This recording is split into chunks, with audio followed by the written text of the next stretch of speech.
His assessment told only half the story. Yes, this is a direct quote Sutton used in this book. And also quite possibly the most succinct summary of this text available. Despite having an ambitious premise with a rather large page count to expound upon it, Sutton here still manages to omit or dismiss key figures and movements when he deems them problematic. Lottie Moon, the student volunteer movement, and Annie Armstrong, fails to show moderating actions by groups he opposes, the Southern Baptist Convention in particular, and fails to show similar controversies involving those he generally supports, Black prosperity gospel preachers T.D. Jakes and Creflo Dollar, while showing in some detail at times the controversies of those he opposes. And yet, despite all of this, and particularly for those who align with Sutton's progressive biases, there is enough here that you are likely to learn something, almost no matter how much you know about the history of Christianity in the United States. For those who know no better, Sutton's history here shows at least one version, a significantly biased one, of the history of American Christianity that largely downplays or outright omits much of the history of Christianity in the American South, including the efforts of Lottie Moon and Annie Armstrong in the era around the turn of the 19th century into the 20th in particular. Through this period, more focus is placed on the religious developments of the enslaved or formerly enslaved, even when other leading figures, such as first female U.S. Senator and last formerly slave-owning U.S. Senator Rebecca Latimer Felton, were pivotal through this period.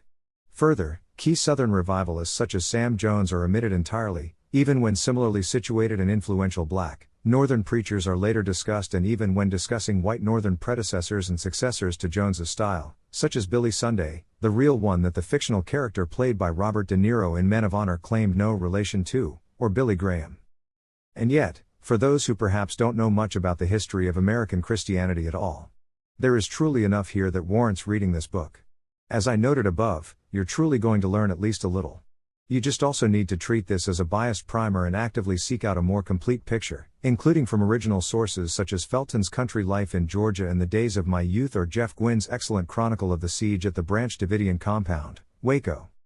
Ultimately, the star deductions are for a lack of bibliography, clocking in at just 10% of the overall text available in the advance review copy edition of the book I read, the stark omissions that show only part of the overall premise, and the bias bordering on bigotry against anything white and / or conservative that is so pervasive throughout this text. One final curious note is that deep in the text, in the penultimate chapter to boot, there is a brief chronicle of one particular pastor named Doug Wilson who holds a very distinctive view of Christianity, and who lives in and took over the next town down the road from Sutton's base at Washington State University.